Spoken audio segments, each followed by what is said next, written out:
خو لیکن امت ځانو نه پیژند، امت ځان تباه که، امت الله خفه که او ورسره جناب محمد رسول الله صلی الله علیه وسلم خفه که، ناراضی که. روایاتو کی راضی چې هر زیارت او هر د پیر پورز د امتیانو اعمال دا آقای نامدار ته پیش کولی شي، آلته ورته ښودلی شي چې ستا دې امتی دا نیک اعمال کړي دي او ستا دې امتی دا بد اعمال کړي دي. د قیامت په ورځ به خپل پیغمبر سره سترګې څنګه لګي، د سترګو لګېدو قابل نه یو پاتې. زما او ستا د ګناهونو د وجې نه، زما او ستا د نافرمانۍ د وجې نه په ګنبد حضرا کې زما او ستا نه جناب محمد عربي صلی الله علیه وسلم خفه دی، ځان تم نه پرېږدي. کورونا سے بانه ده، اصل کی آقا خفه دی، مرا پرېږده دا خلک دی نه خفه یم. الله ناراض دی، د بیت الله طواف بند دی، محبوب ناراض دی، د ګنبد حضرا سلام بند شوی دی. موږ تاسو وی کرونا دا کرونا چولی دلا تاسو په دې سترګو لیدلې ده، نوم دی هوایی مارغه دی. حقیقت که مونږ او تاسو ګورو،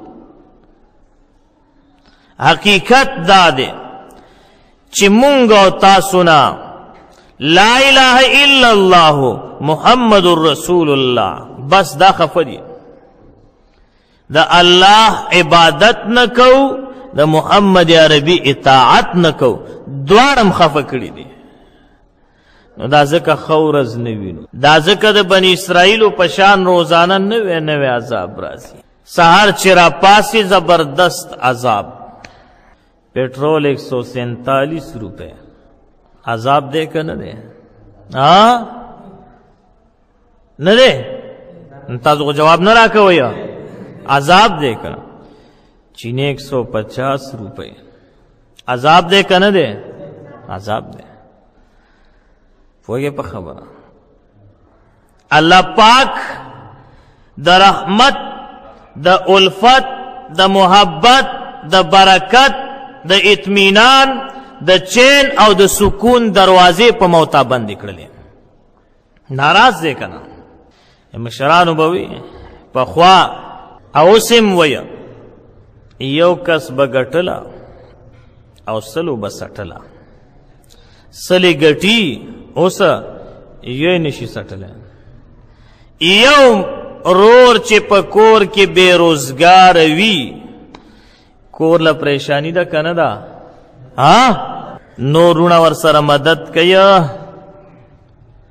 لاستاوي ور سره اوزا کورنا خواریو مزدوری کوا برکت لاړ په کور کې چې پنځرونه دي او پلار شپږم شو شپږ واړه به کار کوي شپږ واړه به مزدورۍ لذي شپږ واړه به زمیندارۍ لذي شپږ واړه به چې کم دی دیاړۍ لذي شپږ واړه به ډریوري کوي نو اله به کار جوړي. هغه د قیامت حالات دي نفسي نفسي نفسي نفسي اوازونه دي. الله پاک دې مونږ او تاسو باندې رحم وکړي. دا ولی حالات داسې شو مونږ نه الله خفه دی مدنی جانان خفه دی گنبد حضرا کې نم الله ځان ته پرېږدي او نم آقا ځان ته پرېږدي چاله ورځي بل څوک داسې شته چې ورشي شته که نه ستاسو شته د موږ خو نور څوک نشته موږ یو الله دی او بلم آقا دی. الله نه د رحم امیدوار یو د آقا نه د شفاعت امیدوار یو او دواړه ناراض دي. خفه کیږو به نه کمې نقصان غلطی کوتاهی غفلت دا ټول څیزونه موتا کې موجود دي. د ایمان په لیول سره کمزوري شو، د ایمان په لحاظ سره کمزوري شو. زما ستا ایمان نور سیزونه خو پرېږده، خو پیسو ته بیخي د ټینګې نه دی. روزانه په بازار کې دومره په ارزان ریټ باندې ټیپر او مولیم نه خرڅېږي څنګه چې د مسلمان ایمان خرڅېږي. هلکه چې کم سړی ته وې چې داسې وې، کم سړی چې کاروبار کې دوکه کوي، کاروبار کې دروغ وایي، په دې سره ایمان خرابېږي. په دې سره دا ده چې د ایمان خرڅ که، ځکه د الله په ذات د دې اعتماد نشته. دی وایي که ما په کاروبار کې دروغ ونه ویل نو ګټه نشم کولی. او ګټه ورکوونکی ذات څوک دی؟ جواب هم رانه که یو الله دی. دی وایي نه ګټه په دروغو کې ده. په 10 روپۍ ایمان له نقصان ورسو که نه، بل زما ستا ایمان مشاهده وکړه، دا همره کمزوری شو، داسې کمزوری شو. کله کله زه ملګرو ته او شاګردانو ته وایم، او دا قرنګې خصوصي مجالسو کې تاسو ته هم وایم، موږ هر چا ته وایو او شاګردانو ته ډېر وایو. بیا د هغې تربیت په مونږ ډېر لازم دی. مقتدیان خود اکبر باچا لټان دي د خیر، یو به په ارام ارام د جمعې په ورځ را رواني. بعضې حضرات به داسې ټیم له راشي چې د سنتو ټیم به ترې نه تللی، جمع کې به ترې رکات هم تللی. الله دې تا باندې رحم وکړي، د اکبر باچا لټه. الله ته د ودرېدو توفیق، جومات کې د کېناستو توفیق نشته. یاد ساتئ دا کمزوري د ایمان ده. ستا ایمان بلکې زمونږ د ټولو ایمان چې دومره کمزوری شو چې مانځه دپاره ما تا د کټ شریف نه نشي را پاسولی، بیټک شریف نم نشي را پاسولی، په پوله باندې ناست یو د هغې نم نشي را پاسولی، د لختي په غاړه ناست یو د هغې نم نشي را پاسولی، یارانو سره ناست یو د هغې نم د مانځه دپاره نشي را پاسولی. نو تی په دې خپل ایمان ووایې چې دا ایمان به تا د جهنم د اور نه بچ کړي او جنت ته به دې بوځي.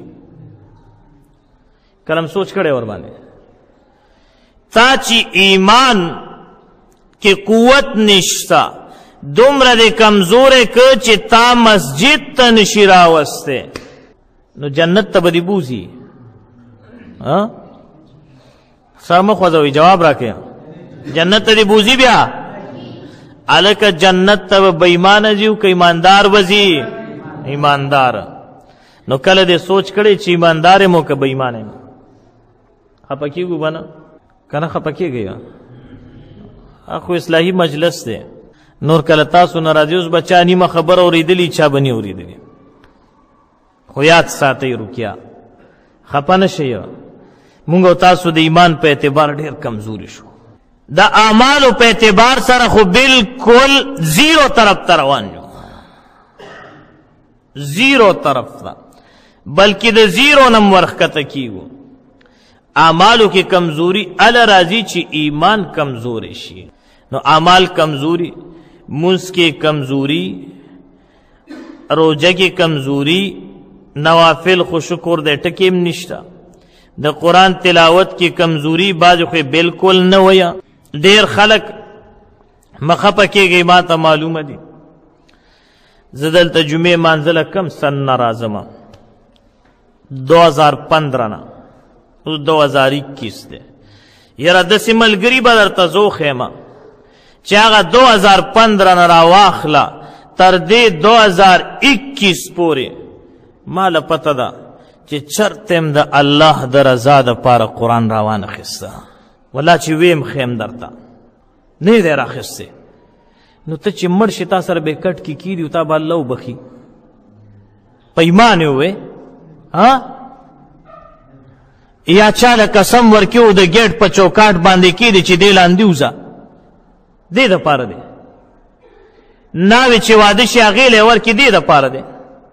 ته به نه راخلې، ستا ایمان په قرآن باندې کم ځای کې پاتې شو. بیا دومره سپک ګورې د الله کتاب ته د خفه کېږو مونږ په دغې باندې چې مونږ او تاسو غلط فهمۍ کې پراته زما او ستا په دماغو کې بس دا خبره د خلکو اچولې ده چې کله مړ شوي کټ کې در سره قرآن کېښودو لاړې د جنت توتی شوې او تا پیدا شوی په سن 2001 کې پیدا شوی په 1986 او 85 کې او د هغې وخت نه تر مرګه پورې د قرآن مخ نه دی کتلی سورة الفلق او سورة الناس قدرې درته نه دی یاد سورة اخلاص هم غلط وي نو تا الله پیدا کړی سلی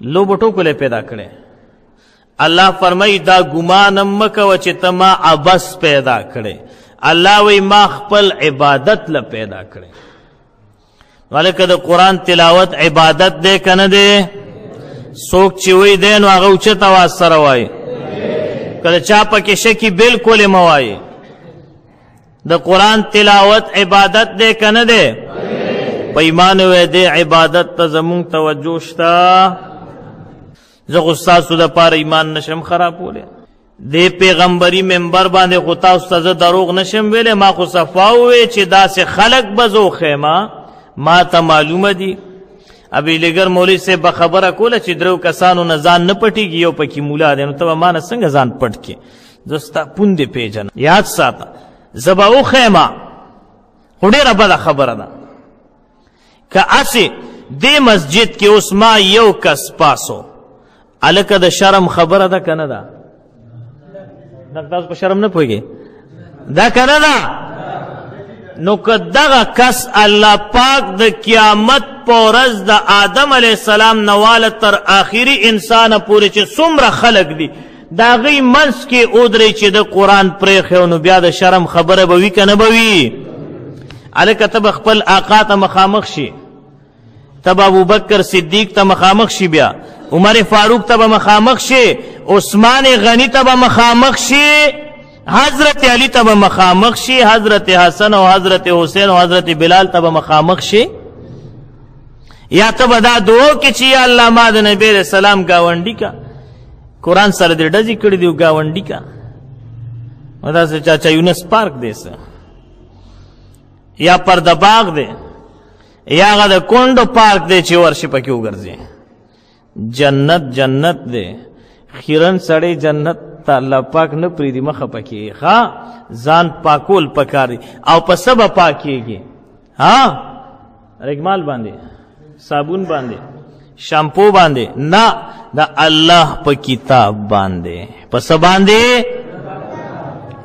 دا د الله وعدې دي مونږ او تاسو خفه کېږو به نه رورا حقیقت به وایو حق خبره به کوو سچ خبره به کوو که د یو ورور پې ګیله او خفګان هم راشي قسم دی چې هغه سوچو کې وایي چې دا بالکل ټیک خبره ده دې کې زما د دنیا او د آخرت فایده ده داسې کار به نه کوو ښه چې مونږ مخکې راکاږو تاسو وروستو زور کوئ مشهور متل دی وي دا د خیش کو نه سوار دي شاته زور کوي مونږ به شاته زور کوو که مخکې به زور کوو